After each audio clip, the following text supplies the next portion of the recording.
Muy buenos días a toda la audiencia de Telefuturo. Un gusto poder compartir con todos ustedes, como cada domingo, Esto dice la Iglesia. Buen día, Andresa, ¿cómo estás? Buen día a la audiencia de Telefuturo. Bienvenidos nuevamente a otro programa, hoy en la solemnidad del Corpus Christi.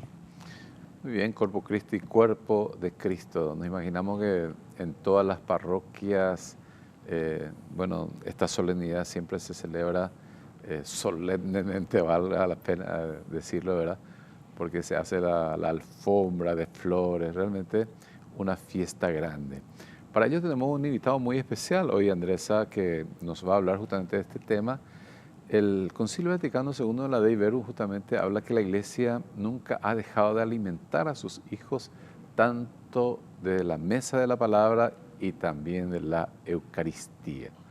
¿Quién es nuestro invitado, Andrés? Bueno, le tenemos a Fray Edgar Toledo. Él es doctor en teología bíblica y también, una persona conocedora y que comparte con nosotros la mesa de la Eucaristía y la palabra a través de cursos, de formaciones y en la universidad. Así es que le tenemos aquí para hablarnos y profundizar sobre el cuerpo de Cristo. Bienvenido, Fray. Muchas gracias, Andresa. Buenos días a toda la audiencia. Buenos días, hermano diácono. Gracias una vez más por la invitación. Así es, Fray. Y bueno, esta fiesta de Corpus Christi que fue instituida por la Iglesia, ¿verdad?, por el Papa Urbano IV, se dice que es también a pedido de Santo Tomás de Aquino, ¿verdad?, que fue también un gran doctor de la Iglesia. Pero queremos ver, Fray, contigo, cuáles son estos fundamentos bíblicos, ¿verdad?, más antiguos y esenciales que nos hablan justamente de esta presencia real de Jesucristo, ¿verdad?, en el pan eucarístico y por supuesto en el vino que se convierte en la sangre de Cristo. Interesantísima pregunta. Gracias, Ignacio.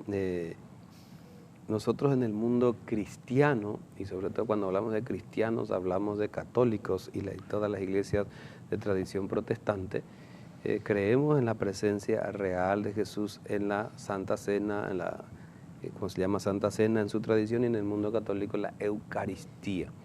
Eucaristía es una palabra griega, que eucaristesas, que significa dar gracias o acción de gracias. Y el fundamento católico para hablar de la presencia real de Jesús en la especie eucarística de pan y vino está dado, te encontramos en varios textos. Encontramos como tres tradiciones diferentes y agrupamos, depende de cómo lo miremos. Tenemos una tradición de línea paulina, porque San Pablo va a ser el primero que habla del tema en la primera carta a los Corintios, de tradición paulina, y él va a decir: yo les transmití lo que a su vez recibí, que el Señor Jesús en la noche de la pasión tomó pan, y sigue el relato, ¿no? Y en esa línea está Lucas también, y por otro lado está la línea de tradición sinóptica, Mateo, Marcos, que también conservan el relato de la última cena del Señor y las palabras sobre el pan y el vino, que es una cena judía, una cena de Pascua, pero Jesús resignifica con una acción simbólica lo que es el pan y lo que es el vino en la cena pascual.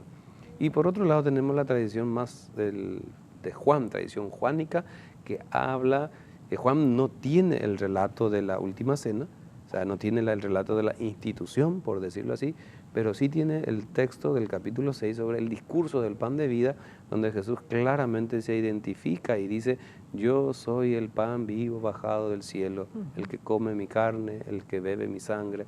Juan tiene muy explícitamente eso, ¿verdad? Porque también es un evangelio más tardío, finales del siglo I, y ya en las comunidades primitivas de la segunda generación hay una conciencia más plena de lo sacramental.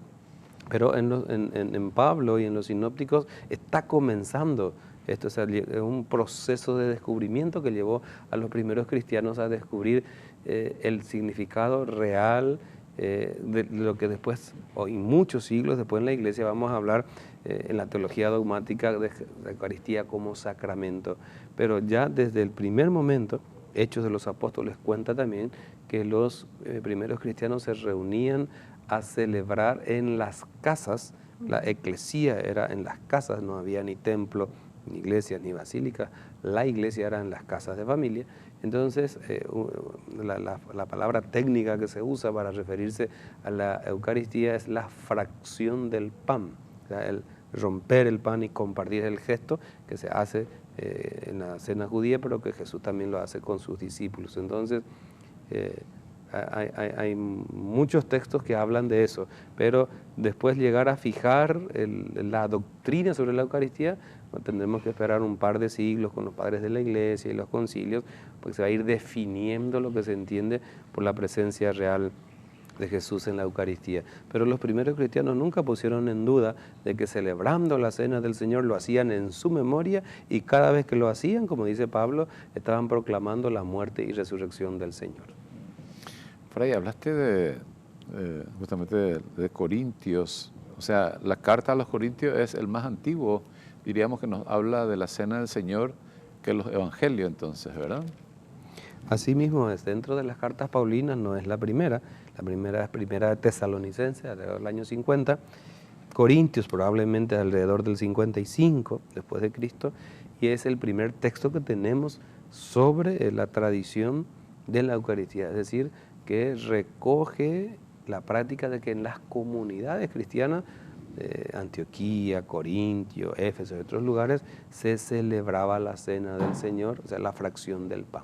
Entonces, primero es Pablo, luego viene Marcos, Mateo, Lucas, Hechos, y finalmente Juan. O sea, ya en Juan tenemos proceso más cristalizado y más clarificado, la relación entre la pasión, muerte de Jesús y el símbolo del pan y vino, pan que representa el cuerpo, el vino que representa la sangre. Fray, dijiste también que esta cena del Señor, la Eucaristía, se celebraba en las casas, ¿verdad? En las casas. Entonces, ¿quiénes eran los sacerdotes que celebraban esto? Estaba justamente leyendo a un biblista la vez pasada y hablaba que eran los padres de familia. No sé si ha de ser, cómo es eso, ¿verdad? Que, claro, vos hablaste también de esta institución que después la Iglesia, ¿verdad?, lo fue, diríamos, haciendo que realmente comprendamos más esto también, ¿verdad?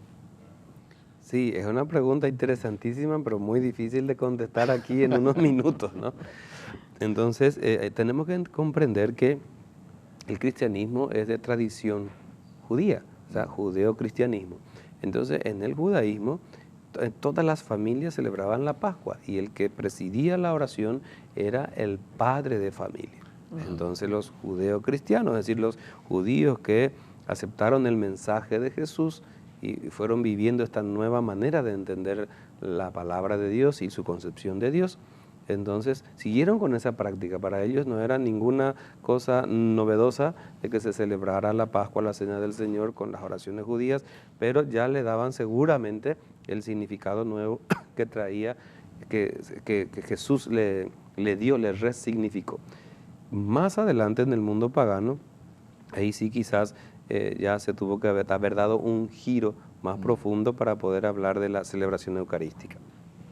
Probablemente lo que más conocemos y por ahí es más en términos actuales, el Jueves Santo es lo que todos reconocemos y vemos como y sabemos que es el día en que se instituye la Eucaristía, ¿verdad? Y ahí Jesús hace manifiesta, y en las misas escuchamos como el sacerdote nuevamente, cuando está haciendo el sacrificio de la mesa, repite nuevamente esto que Jesús había dicho, ¿verdad? Este es mi cuerpo, esta es mi sangre, y es lo que probablemente todos conocemos, aunque hay muchísimas maneras de ver cómo la Eucaristía está presente en la palabra, ¿verdad? Pero, ¿qué significado tiene esto cuando Jesús dice, este es mi cuerpo, esta es mi sangre? Y bueno, y en su conmemoración, nosotros cada domingo o cada misa lo volvemos a conmemorar, a vivir nuevamente ese sacrificio,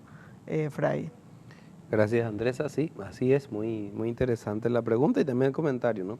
En el mundo católico, hasta una tradición más bien católica, las palabras de Jesús hacen que Él se identifique con el pan y con el vino. Entonces no dice esto es como si fuera mi cuerpo o esto como si fuera mi sangre, sino esto es. Entonces le da una nueva significación a lo que se venía haciendo. Se identifica el cuerpo y la sangre de Jesús, la Eucaristía.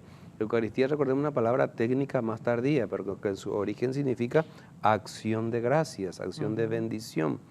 Y es entonces que está muy unido a la nueva alianza anunciada en el Antiguo Testamento. El profeta Jeremías decía que Dios vendría un día, un tiempo en que Dios haría un nuevo pacto, una nueva alianza con el pueblo. Entonces Jesús, los evangelios recogen estas palabras de Jesús y lo conectan, que lo que hace Jesús en la última cena, la institución eucarística, llamamos así en términos técnicos, es entonces instaurar la nueva alianza. Entonces, y esto sustituye a todos los sacrificios anteriores para el pueblo de Israel, y porque el cristianismo, ya a partir de ahí, en el cristianismo desde el origen mismo ya no hubo sacrificios, ni chivos, ni cabras, ni vacas, ni toros, nada, sino que el sacrificio fundamental, único y eterno era la entrega de Jesús en la cruz y su resurrección, por supuesto, no solo su sacrificio y su muerte, sino su resurrección. Y por eso Pablo es el primero que va a decir que cada vez que lo hagan, lo celebran, lo recuerdan, anamnesis, hacen memorial, vuelven a ser presente. Esto es una cuestión misteriosa, porque no es que Jesús vuelve a morir en toda la misa, no es esa la idea, sino que lo que se hace es actualizar ese sacrificio, pero no solo el aspecto sacrificial, que es cierto, pero también el aspecto de resurrección, de nueva vida y sobre todo de la nueva creación que viene vinculado a la Eucaristía, ¿no? Entonces, y eso los primeros cristianos lo fueron descubriendo, y después los padres de la Iglesia y el magisterio de la Iglesia va a ir aclarando con los siglos, hasta llegar al siglo XIII, con grandes teólogos, y entre ellos San Buenaventura, franciscano, Santo Tomás de Aquino, dominico, van a empezar a profundizar en la teología del sacramento, y va a ser el siglo donde se va a instituir la fiesta, la solemnidad del Corpus Christi, que primero empezó en una diócesis, quizás en la zona romana o francesa, pero después se extendió a toda la Iglesia universal. O sea que 13 siglos pasaron para que se pudiera después configurar la solemnidad de Corpus Christi tal cual lo tenemos hoy. Muy bien, y usted te dice, Fray, pero tenemos que ir a un corte, después volvemos con ustedes.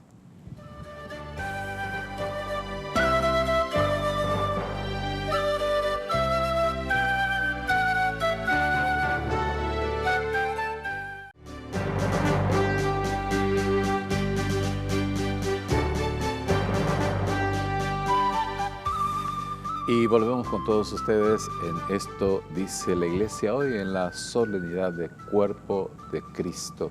Está con nosotros el Fray Edgar Toledo, justamente ilustrándonos de este tema tan importante. Fray, esta dimensión también de la Eucaristía, que por supuesto tiene también una dimensión social, ya que Jesús, que dijo, esto es mi cuerpo, también nos dijo que Él está en el hermano. Y justamente San Juan Crisóstomo es el que había hablado de este tema muy interesante también, que él lo dice: ¿quieres honrar el cuerpo de Cristo?, dice él, no lo desprecies cuando lo veas desnudo, dice. No lo honres aquí en el templo con vestiduras de seda, mientras lo deja fuera sufrir frío y desnudez. Recuerdo que el Papa Francisco, justamente cuando vino acá en la zona de Bañado, ¿verdad?, había dicho también que si uno no es solidario con el hermano, no te sirve nada tu misa. ¿Qué podemos decir al respecto, Fray? Muy interesante, porque ese es el aspecto que yo quisiera resaltar y rescatar hoy en la solemnidad de Corpus Christi. Ha citado muy bien ahí a San Juan Crisóstomo. Se ve que esta problemática ya viene allá del siglo III, IV, va a seguir. Y entonces las expresiones del Papa aquí en Paraguay fueron muy duras, ¿no?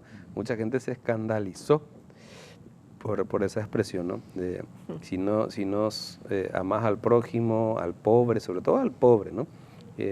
Entonces tu misa no te sirve. Es decir, lo que en el fondo se está queriendo decir es que el ritual, la celebración, las procesiones más espectaculares que podamos hacer, desconectadas de nuestra realidad social, de pobreza, de marginación, de tanta necesidad que hay en el país, entonces lo otro no sirve. Entonces eso es fuerte y es importante que nosotros como católicos, cristianos católicos, podamos comprender que no se puede disociar la fe cultural, el ritual, la celebración litúrgica del aspecto de la caritas, porque la Eucaristía es el sacramento de la caridad, el sacramento de la caritas. Entonces, caritas, la caridad se vive entonces en esa íntima relación, conexión, ayuda, techacuá, solidaridad con el pobre, con el más necesitado. De hecho, por eso en la iglesia tenemos un área de pastoral que es pastoral social, el Cáritas.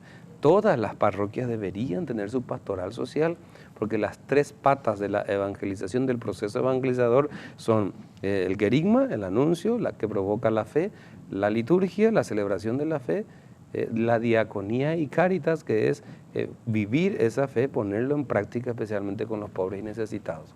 Entonces, si no tenemos nosotros cuidado en el sentido de poner cuidado, de preparar, de organizar y de fortalecer la pastoral social de nuestras parroquias, significa que nos falta una pata del proceso evangelizador. Y entonces, en ese sentido, podemos decir, no sirve rezar nomás, sino que hay que socorrer al pobre. El pobre, la teología latinoamericana ha profundizado en este concepto, el pobre es el sacramento de Cristo. Esto hay que unirlo a Mateo 25, cuando Jesús dice, tuve hambre, tuve sed, estuve en la cárcel, estuve enfermo, andaba desnudo, era forastero, hoy podemos decir era chespi, era drogadicto, era prostituta, era homosexual, era marginado. Podemos hacer una lista larga. Jesús está presente y ver eso con ojos de fe no es fácil. Entonces, nuestra fe eucarística nos tiene que llevar a conectar entonces con esa realidad social que son hermanos nuestros. Pero Fray, Andrés. Sí, no, estaba pensando nomás en lo que comentaste, diácono, al inicio de las alfombras de flores, ¿verdad? De que, bueno, no se contrapone ese deseo de poner lo mejor para el Señor en el templo, pero esto también tiene que llevarnos a darle lo mejor al hermano, al pobre, al necesitado, y que no necesariamente está lejos de nosotros, sino a veces está en nuestra propia casa. A veces somos nosotros mismos los pobres que necesitan conocer, encontrarse con ese Jesús presente en la palabra y en la Eucaristía. Entonces, qué gran caridad. Me acuerdo un día el diácono me decía en unos programas que estábamos haciendo, ¿y de qué le vamos a hablar? Y me decía, y hablarle de Jesús. Qué mejor caridad que llevarle a Jesús presente, pero que ese Jesús que se hace presente en su necesidad, en su problema de trabajo, en su problema de salud, en su problema económico, familiar, en esa violencia tal vez en la que está viviendo. En eso estaba pensando cuando hablabas de realmente llevar estas virtudes teologales también que nos invita de fe, esperanza y caridad, unido a la persona que está a nuestro lado, ¿verdad? Así mismo, yo creo que más todavía en este marco del año jubilar, debiéramos resaltar, profundizar en esa relación que hay, porque la tentación es muy grande, la de quedarse solo en la misa, solo en la celebración o en la adoración. Hoy en día muchas parroquias tienen capillas de adoración perpetua, grupos de adoradores, que son muy importantes, que son buenos, pero si solo se queda ahí y no trasciende y no conecta con la caridad, con el amor y ayuda al más necesitado, entonces no sirve. Comprender eso nos tiene que llevar también entonces a verdaderamente valorar qué entendemos nosotros por la adoración al cuerpo de Cristo. El cuerpo de Cristo que es la iglesia, el cuerpo de Cristo que somos todos, el hermano, la hermana. Y en ese sentido el cristianismo es algo muy disruptivo en la cultura, ya sea de la época del siglo I y hoy en día también, porque nosotros creemos, adoramos el cuerpo, o sea y eso tiene que llevarnos a una el cuerpo del Señor, y el cuerpo del Señor, Él es humano, no es solo divino.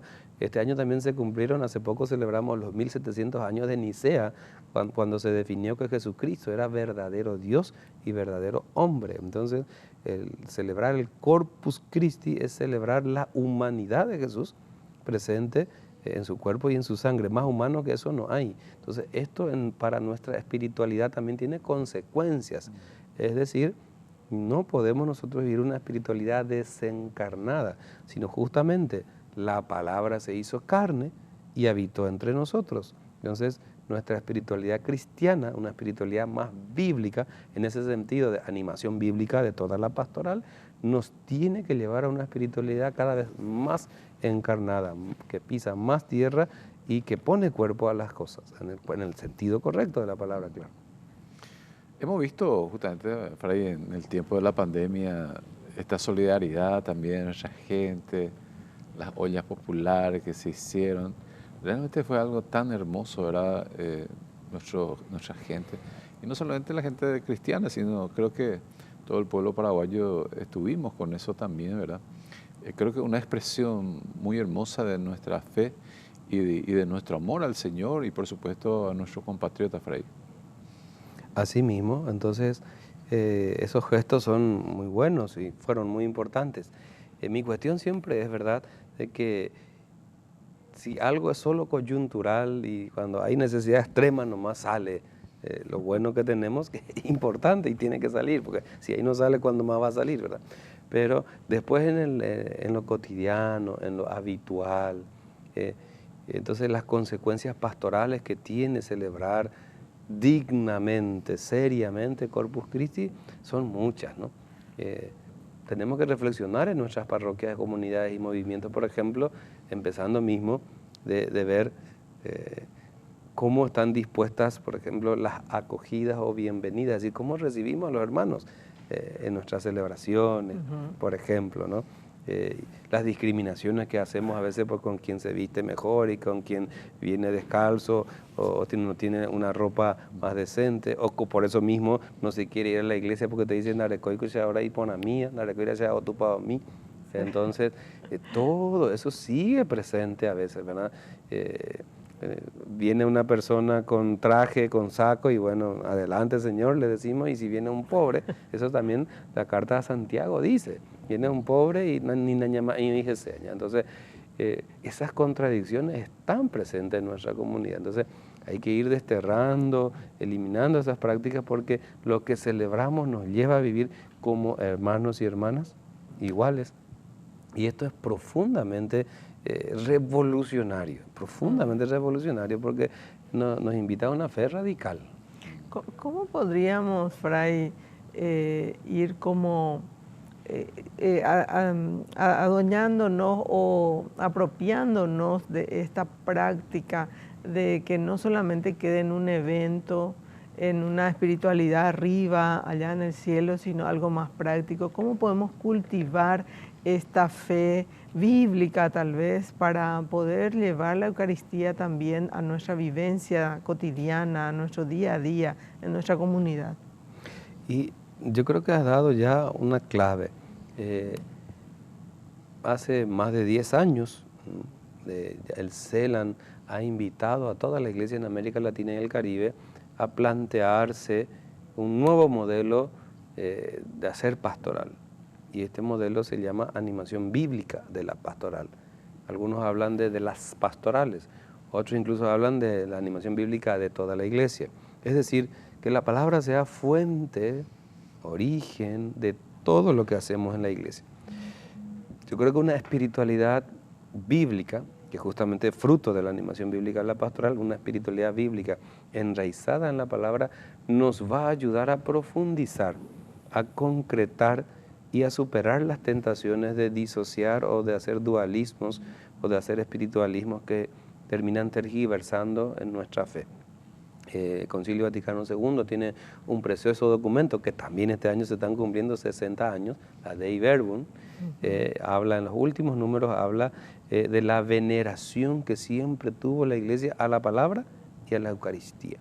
Entonces, la Eucaristía nunca puede estar disociada de la palabra de Dios. Por eso la misa tiene, esas dos partes son fundamentales. Nunca una misa empieza directamente con la consagración, sino siempre es con el anuncio y la escucha y la proclamación de la palabra.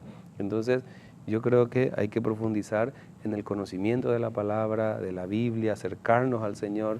Y cuando más conozcamos la palabra, más vamos a valorar la Eucaristía, y cuando más valoremos la Eucaristía, nuestra fe va a ser más encarnada, la caridad se va a hacer más real y más concreta según la situación de cada uno, porque acá no hay fórmulas para que todo el mundo haga lo mismo, sino según la condición y la situación de cada hermano, de cada hermana que vive su fe en una comunidad. Muy bien, Andresa, ¿qué resumen harías de este encuentro que tuvimos con el Fray? Bueno, realmente interesante. Yo me quedo un poco con esto que decía el Fray de profundizar la palabra y que podamos llevar a la práctica, que no nos quedemos solo en las flores, que es hermoso y seguro las alfombras van a estar bellísimas en todas las comunidades, en todas las capillas, que le ponemos al Señor presente, porque nuestra fe se fundamenta en la presencia viva de Jesús resucitado en la Eucaristía, pero que esa fe nos lleve a compartir mucho más con nuestros hermanos, aquellos que más necesitan, aquellos alejados, que nos dice que, bueno, vivamos a partir de ahí el envío de una iglesia en salida. Así es, fuente y culmen de toda nuestra vida cristiana. Gracias, Fray, por tu presencia con nosotros nuevamente hoy, y nosotros volvemos con todos ustedes el próximo domingo. Hasta entonces.